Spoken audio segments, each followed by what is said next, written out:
Акция «Чистый Магаз» прошла в столице региона. Настроение задал глава республики, подключились и сотрудники НТРК Ингушетии. Сегодня второй день первенства России по греко-римской борьбе среди юниоров. В Назрановской администрации прошла встреча по молодежи со студентами СУЗов регионом. Говорили о политике.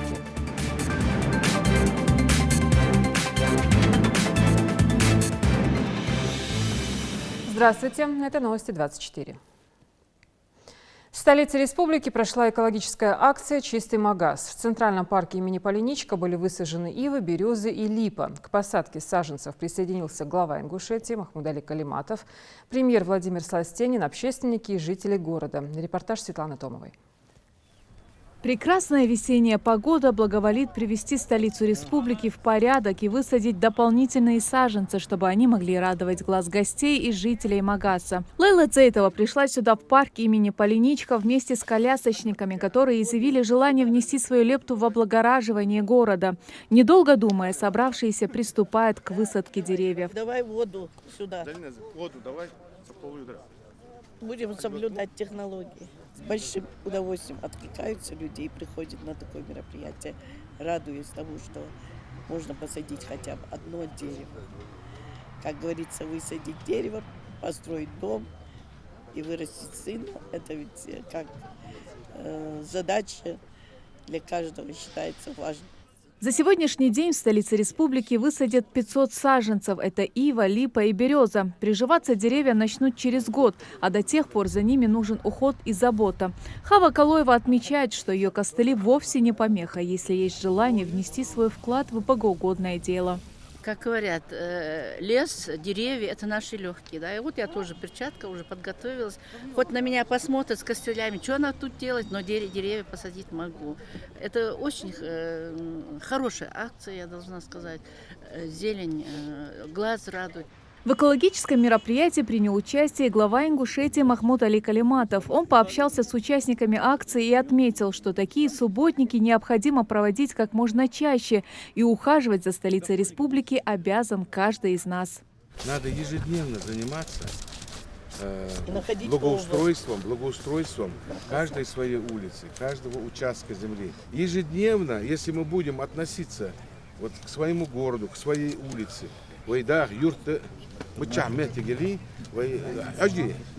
потому что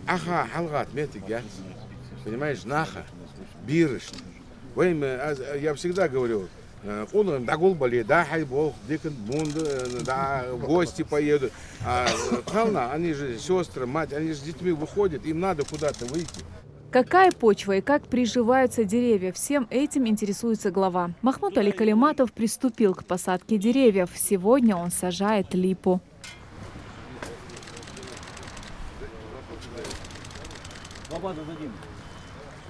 Немало нареканий оказалось у главы к архитектурному решению по возведению парка. По словам Махмуд-Али Калиматова, безопасность детей должна быть превыше всего. Вот ребенок руку сюда засунет и сломает ее. И ногу сломает.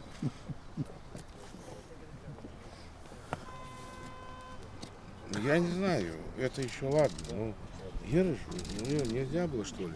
Слушай, вообще на это внимание не обращай. Я заметил. Бежишь, бежишь. Здесь же будут бегать дети, не ты же будешь бегать. Ты-то аккуратно обойдешь с ним вместе и пойдешь дальше. Озеленять, как выяснилось, будут не только парк, но и некоторые дворы в столице, а также прибрежную зону. Высадка деревьев, кустарников и создание клумб в Магасе – дело традиционное, ежегодное. И от субботников, кстати, никак не зависит. Субботник удался удачно. Сегодня мы уже посадили 300 деревьев. Всего рассчитано было на 500 штук. Ну, я думаю, через некоторое время уже все 500 штук посадим. До конца апреля будем по мере возможности сажать, и где возможно, сажать деревья и озеленять город. В акции «Чистый Магаз» приняли участие и телевизионщики. Вооружившись вениками, лопатами и хорошим настроением, сотрудники НТРК провели уборку во дворе телекомпании. Погожие весенние дни, позитивный настрой и труд на свежем воздухе на время отвлекает от работы в стенах здания, отмечают корреспонденты. Очень приятно, что вот в этот вот субботник на улице такая теплая погода, и мы всем коллективом вышли, как раз-таки облагораживаем нашу территорию, потому что мы все время работаем в офисе, все время в разъездах и как-то сидим на месте, и я бы сказала, что этот субботник даже помогает как-то физически, тем более как бы сама уборка, она всегда помогает психологически и даже, если честно, помогает немного расслабиться. Для меня это первый субботник с коллективом, и, как мы все знаем, необходимо весь мир содержать в чистоте. И если мы не сможем очистить весь мир, хотя бы нужно очистить нашу рабочую территорию. Акция «Чистый Магаз» подошла к концу ближе к полудню. Созерцая результат своего труда, его участники получили буквально эстетическое удовольствие. И хочется надеяться, что не только они. Возможно, чистые и свежие улицы сподвигнут и жителей ближайших домов выйти в следующие выходные уже на общегородской субботник. Светлана Томова, Майрбек Миржоев. Новости 24.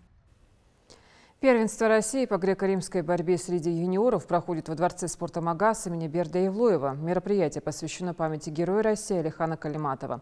Поединки выдались зрелищными. О втором дне подробно в нашем сюжете.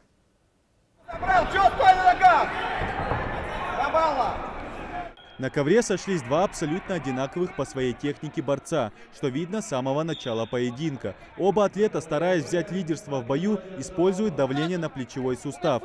Быстрая реакция и вследствие захват руки, а затем и спины гарантирован. Развернись! Развернись! Не надо ничего внутри! Едва заметив опасность, Гарик Тарасян избегает контратаки соперника. Обманный маневр атлета в красном вводит в ступор борца в синем, который после недолгой подсказки своего секунданта вновь бросается на захват спины, но безуспешно. Итог встречи – победа спортсмена из Челябинской области. Соперник очень хороший, шунгует очень хорошо. Это была первая схватка, на первую схватку сложно настроиться. Не можешь приготовиться на первую схватку, но сделал все возможное, чтобы пройти, выиграть.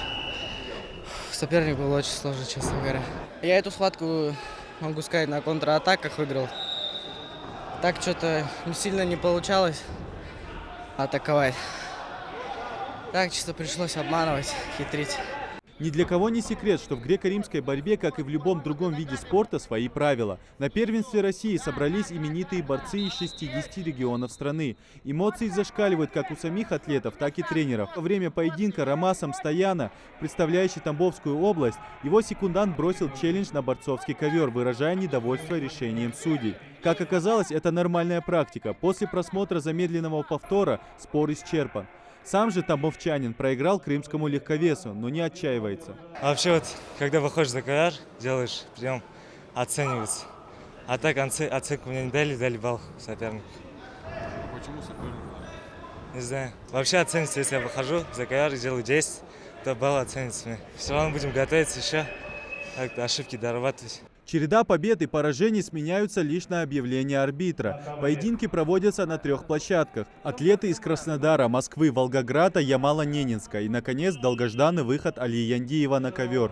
Воспитанник клуба Ади Ахмат, атлет весовой категории до 65 килограммов, находится в отличной форме, что и дает понять своему сопернику с первой минуты. О! Давай! О! Первая схватка Алии Яндиева завершилась исполнением заднего броска, за который борец греко-римского стиля завоевывает 4 балла. Счет 7-0. Первая схватка, нормально продышаться, да раз.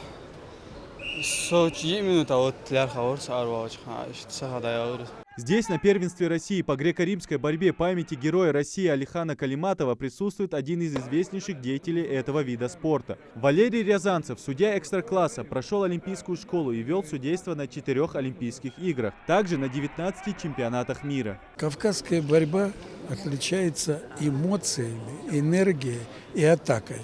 Вот это, что мне нравится в борцах. Что чеченцы, что ингуши, что дагестанцы, кабардинцы, они выходят выигрывать. Дух такой. Вот. И мне это очень нравится и импонирует. потому что на ковер нужно выходить, выигрывать. До подведения итогов соревнований остается еще 2 дня. Ну а пока борцовский ковер занят устремленными к пьедесталу молодыми людьми. Идрис Ижиев, Адам Мережков, Магомед Дедигов, Новости 24. Оперативным штабом Ингушетии по предупреждению распространения коронавируса принято непростое, но крайне важное решение о переносе всех массовых мероприятий до 1 мая. В связи с этим празднование 250-летия вхождения в состав России, подразумевающее большое скопление людей, в марте проводиться не будут.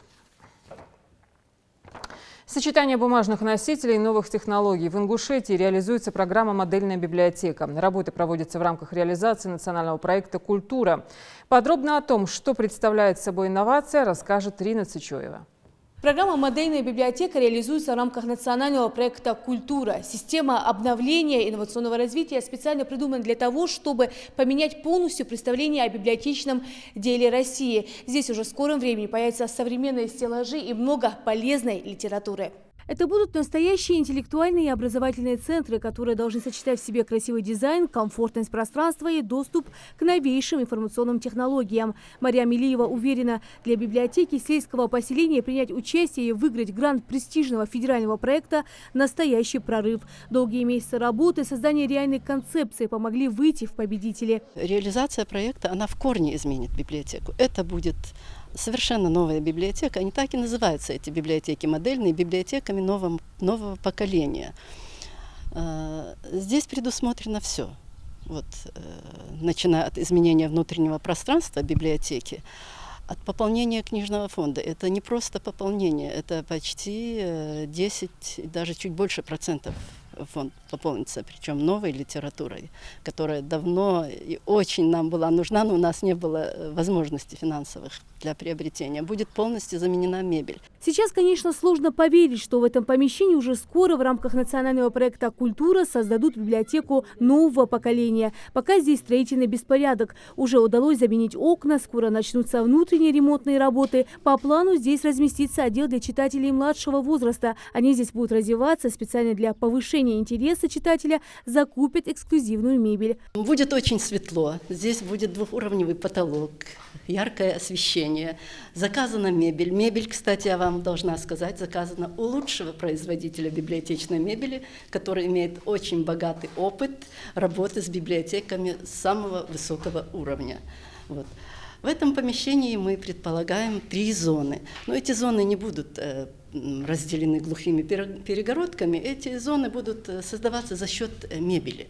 Вот мебель у нас разного уровня, выше, ниже, она и конфигурации разной. Учтены все группы пользователей, техническое оснащение. Главная цель, конечно, чтобы в библиотеке гармонично сочетались книги и новые технологии. Кроме того, планируется подключение к национальной электронной библиотеке, интерактивные доски, словом, все, что необходимо для современного книгохранилища. Еще одна библиотека, которая выиграла грант – централизованная библиотечная система Назрани. Мы подали заявку на участие в проекте «Модельные библиотеки» в 2019 году. Вот. Было там порядка 40 тысяч заявок, из них победили 110. И мы оказались в числе 110 библиотек, которые выиграли этот проект. Мы уже определили, кто нам будет поставлять оборудование. Мы уже определились с поставщиками мебели. Уже идет разговор, у нас идет переговоры с подрядчиком, кто будет делать нам ремонт центральной библиотеки. Тут очень большой объем работы. Первые модельные библиотеки будут открыты в октябре этого года. В каждом субъекте будет модернизировано от 1 до 9 библиотек. Национальный проект «Культура» состоит из 3 подразделов: культурная среда, творческие люди и цифровая культура. Всего на мероприятие по проекту планируется выделить 113,5 миллиардов рублей. Из бюджетов субъектов СКФО 3,8 миллиардов рублей. Каждая из наших библиотек получит по 5 миллионов на реорганизацию своей библиотеки. Эти деньги пойдут в процентном отношении. Часть из них пойдет на текущий ремонт и создание нового дизайна библиотеки. Часть пойдет на комплектование фондов библиотеки новыми интересными изданиями. Впереди у библиотекарей много работы, ведь реализация идеи модернизации требует много внимания. Читатели уже в этом году по достоинству оценят современные условия, которые для них будут созданы в рамках реализации профильного проекта «Культура». Рина Цычуева, Мэрбек Миржоев. Новости 24. Сотрудниками полиции установлены предполагаемые участники конфликта, произошедшего 13 марта в сельском поселении Кажево на улице Арапиева. В настоящее время доставленные находятся в МВД России по Назрановскому району. По предварительной информации, в результате перестрелки один человек был убит, 2 сотрудников полиции получили ранения и госпитализированы в медучреждение с телесными повреждениями. Проявлять активную гражданскую позицию, быть в теме политических событий. В Назрановской администрации состоялась встреча Комитета по делам молодежи со студентами из СУЗов региона. Цель мероприятия – повысить политическое сознание молодого поколения. На встрече также присутствовали представители регионального отделения партии «Единая Россия». Дана Плиева с подробностями. Нужны новые, трезвые, умные, яркие умы в нашей национальной политике. За последнее время в России возросло представительство молодежи в Госдуме, региональных законодательных собраниях, самоуправлении. Но вместе с тем эта цифра невысока. Призвать ребят принимать активное участие в жизни своей страны и региона – вот главная цель встречи, организованная Комитетом по делам молодежи. Вы должны этим заниматься. Когда я говорю о политике, я не имею в виду именно политические партии, дебаты и так далее. Я имею в виду в общем общество, общественную жизнь, изменения, которые происходят в обществе, и возможность на это влиять. То есть, если у меня есть какое-то видение, как сделать лучше, делать это действительно на практике.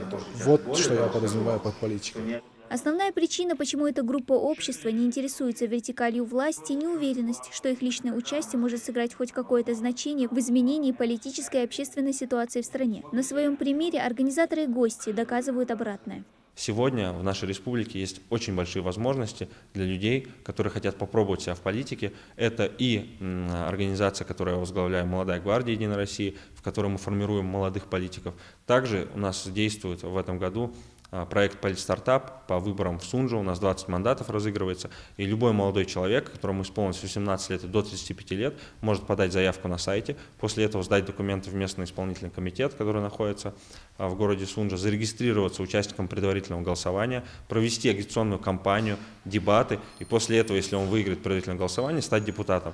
Коснулись на встрече и значимого события в российском государстве – поправок к Конституции. Как оказалось, среди участников нашлось немало тех, кто интересуется этим. К примеру, 17-летний Ислам Джандыков доволен некоторыми из них.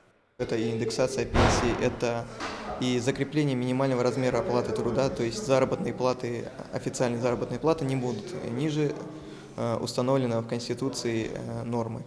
Также существует 55-я часть 2 статья Конституции, которая говорит, что не могут быть приняты ни поправки, ни законы, умаляющие права граждан, то есть уменьшающие их. В Конституцию вносятся поправки, которые увеличивают права граждан.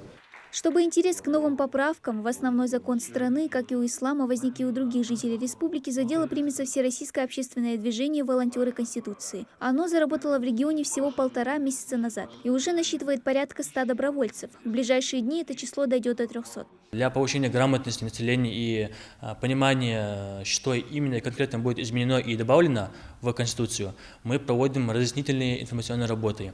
У нас есть в республике 20 точек, где мы будем работать, включая большие города Сунжа, Карбалак, Назрань, Магаз, Малгобек. Помимо этого еще и районные точки. То есть на каждом участке будут свои волонтеры, будут раздавать флайеры и проводить разъяснительные беседы с гражданами. Мое мнение лично, что любое явление, которое способствует развитию и улучшению общества, оно должно быть, имеет право быть и должно быть реализовано молодыми специалистами, теми, которые с чувством эмпатии, с чувством гордости, патриотизма будут идти в политику для того, чтобы поменять все к лучшему. Регистрация участников в региональное движение продлится до 16 марта, а 22 апреля, в день всероссийского голосования за поправки, волонтеры Конституции будут работать общественными наблюдателями, который для всех граждан страны объявлен выходным днем. Дана Плиева, Магомед Белакиев, Новости 24. Сегодня пришло печальное известие. Скончался известный в республике журналист, спортивный комментатор Магомед Ханиев. Наш старший коллега долгое время трудился на информационном поприще в государственной телерадиокомпании «Ингушетия». Сотрудничал со многими печатными и информационными СМИ, в том числе и с нашей телерадиокомпанией. В 2015 году Ханиев работал в спортивной редакции НТРК. Также долгий период своей жизни был пресс-секретарем спортивного клуба «Ангушт». В последние годы Ханиев занимал должность в республиканской общенациональной газете «Сердало». Коллектив НТРК Ингушетии выражает глубокие соболезнования родным и близким Магомеда Ханиева. По данным МВД России, в среднем до 80% участников экстремистских группировок составляют молодые люди в возрасте от 14 до 20 лет. Как противодействовать терроризму? Эту злободневную тему поднимали в первой гимназиале юрты. Там провели дискуссионное мероприятие. О нем подробно расскажет Идрис Ижиев. У современного терроризма нет лица, национальности, определенного вероисповедания. Его жертвами становятся все возрастные группы без исключения. На месте совершения теракта могут оказаться люди из разных городов и стран, разного уровня дохода и социального статуса. Одна из самых волнующих проблем нашего современного общества – терроризм и экстремизм. Радикальные течения в первую очередь заманивают в свои сети нашу молодежь, вовлекая их в незаконную деятельность. Основным инструментом вербовщика являются социальные сети.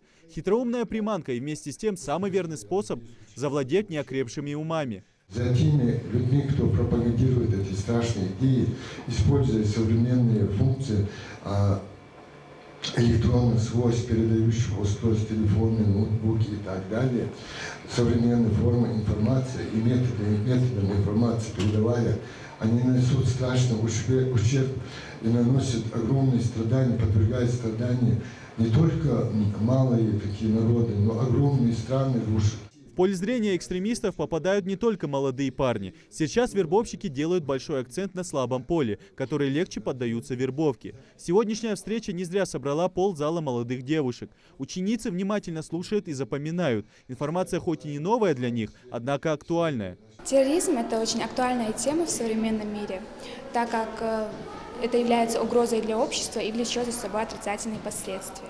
Ты сама когда-нибудь сталкивалась с терроризмом или видела как последствия его? Конечно же, я видела последствия, но видела их на видео или по телевидению. Кого слушать и с кого брать пример, чтобы не сойти с правильной дороги? На этот вопрос, несмотря на юный возраст, Алифат Албагачиева отвечает без тени сомнения. Бороться с терроризмом именно молодым людям не следует слушать каких-то подозрительных людей. В первую очередь нужно слушать своих родителей и родственников, так как в первую очередь они нам не посоветуют ничего плохого. И во-вторых, конечно же, нужно занять себя чем-нибудь для того, чтобы не вовлекаться в такие организации, которые ведут к тяжелым последствиям. Сегодняшняя встреча носит больше дискуссионный характер. Организаторам очень важно не только донести свою мысль до учащихся, но и выслушать их вопросы. Один из учеников задал, наверное, самый логичный вопрос. Какое наказание за экстремизм? За проявление терроризма и экстремизма оно всегда связано с человеческими жертвами, большими материальными потерями. Применяется очень высокое, очень строгое наказание, вплоть до пожизненного заключения. В большинстве своем выносится пожизненное заключение, потому что расстрел у нас как высшая мера отменена, а пожизненное заключение имеет. Специалисты отмечают, наиболее уязвимая среда для проникновения идей экстремизма – это учащиеся школ и вузов. По данным МВД России, в среднем до 80% участников экстремистских группировок составляют молодые люди в возрасте от 14 до 20 лет. Поэтому мероприятия подобного рода проводятся в большинстве случаев именно в образовательных учреждениях. Враги вот этого всего доброго человечества и, скажем, людей доброй воли, они всегда же пытаются использовать молодежь. То мы тоже должны со своей стороны именно среди молодежи попытаться провести такую пропаганду, которая затронула их сердце, которая попала в их подсознание, вот именно наша информация, наша пропаганда, антипропаганда, я сказал бы, тем, кто пропагандирует зло, чтобы они могли оградить даже сами себя и окружающих. будущее. Приобретение истинных знаний о религии, постоянная занятость своей учебой, увлечение спортом и хорошее окружение способны правильно повлиять на личность и характер человека. Таков итог собравшихся под конец этой встречи. Молодые люди, воспитанные в таком духе, имеют больше всего шансов на спокойное будущее. Идрис Ижиев, Майырбек Миржоев, Новости 24. Современное искусство как неотъемлемая часть городского ландшафта. В Сунже подвели итоги конкурса уличного граффити. О том, кто отличился из молодых художников и дизайнеров, расскажет наш корреспондент Жаридат Халухоева. Почетная грамота и букет цветов, такой же яркий, словно он ожил самого рисунка Малики Героевой, изображенного на уличном холсте. Ее праздник весны и женщин 8 марта, внесший эстетичность в обыденную серость города, занял первое место среди всей палитры красок, нанесенных на конкурсе граффити. Я считаю, что в этом конкурсе победили все, потому что там очень много очень красивых работ. Мы получили массу удовольствия. Для нас это было что-то новое, мы все очень слаженно поработали командой. Я надеюсь, что это не последняя наша совместная такая большая работа, потому что действительно в нашем колледже учатся очень много талантливых и амбициозных ребят. Всего в конкурсе участвовало около 40 студентов из Сунжинского колледжа дизайна. Учитывая, что в этом году республика отмечает 70-летие победы в Великой Отечественной войне и 250-летие единения Ингушетии с Россией, основной темой участия было создание уличного календаря знаменательных дат в истории страны.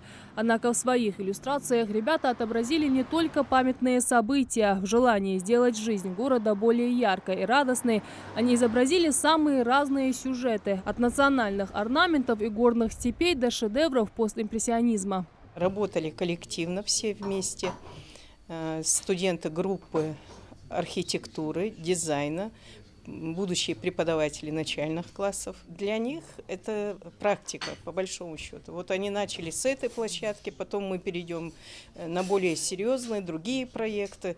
И в процессе учебы такие мероприятия, конечно, они с большим удовольствием будут принимать участие.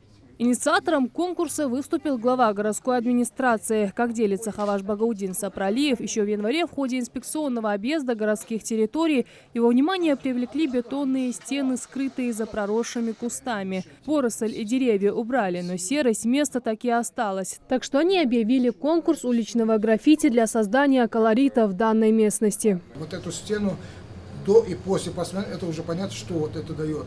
И это как бы можно обтянуть, конечно, баннером, который мы натягиваем, да? Но вот то, что вот на этом стене каждый человек, который там вложил свою душу вот в это уже совсем другое. Уличное граффити – явление для нашей республики новое, но интересное. Особенно для начинающих дизайнеров и художников, чьими руками каменные джунгли превратились в яркий холст. Увидеть его сможет каждый, кто будет проезжать заводскую улицу в Сунже. Возможность показать свое художественное мастерство у городской молодежи появится и в будущем. Как уверяют местные власти, они уже присматривают площадку для несложных концептов уличного граффити. Жаридат Халухоева, Майырбек Миржоев, Новости 24. Следите за новостями на канале Ингушетия и до встречи в эфире.